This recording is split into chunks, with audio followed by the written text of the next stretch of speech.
আসসালামু আলাইকুম বন্ধুরা, সবাই কেমন আছেন? আশা করছি আল্লাহর রহমতে ভালো আছেন। আমিও আল্লাহর রহমতে ভালো আছি।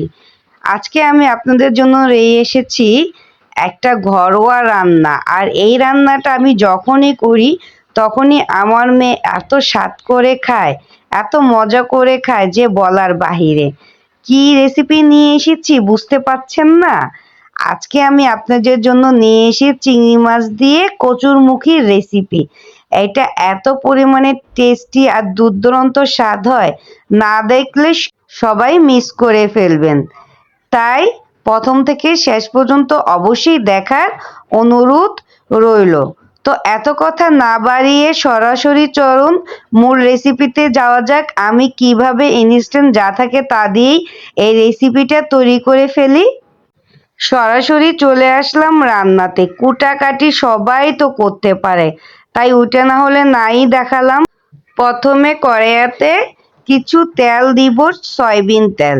তেলটা গরম হয়ে আসা পর্যন্ত ওয়েট করতে হবে। গরম হয়ে এলে এখানে দিয়ে দিব পেঁয়াজ কুচি। পেঁয়াজ কুচিটা দিয়ে এটাকে একটু ভেজে নিতে হবে।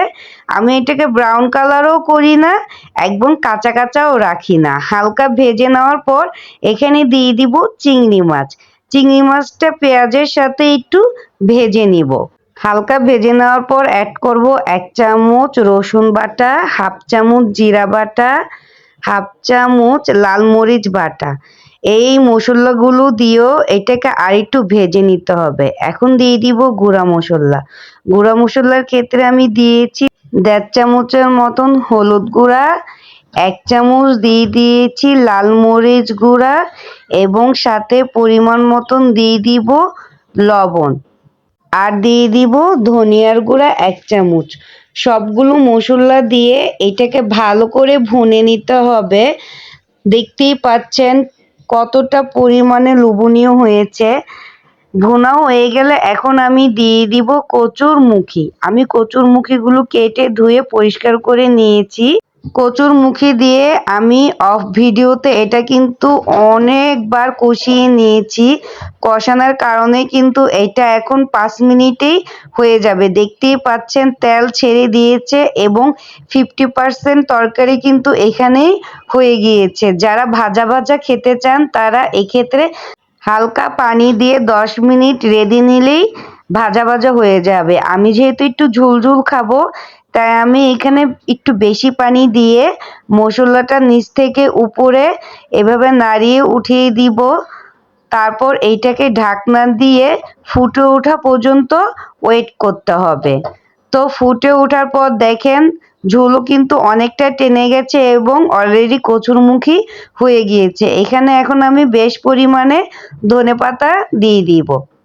ধনেপাতা দিয়ে 5 মিনিট ঢেকে দিয়েছিলাম।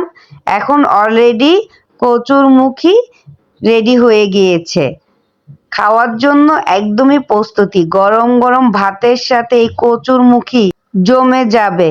তো বন্ধুরা, এই ছিল আমার আজকের রেসিপি, চিংড়ি মাছ দিয়ে কচুরমুখী। যদি রেসিপিটি ভালো লেগে থাকে অবশ্যই লাইক, কমেন্ট ও সাবস্ক্রাইব করে পাশে থাকবেন। আর হ্যাঁ, কমেন্ট করে জানাবেন আপনারা কচুরমুখী কিভাবে রেঁধে খান। সবাই ভালো থাকবেন। আজকের মতন এই পর্যন্তই। নেক্সট ভিডিওতে নেক্সট কোনো রেসিপি নিয়ে আপনাদের সামনে আমি মাম কিচিং এর পক্ষ থেকে হাজির হয়ে যাব। আশা করছি সবাই আমার পাশে থাকবেন এবং সহযোগিতার হাত বাড়িয়ে দিবেন। সবাইকে ধন্যবাদ। আল্লাহ হাফেজ।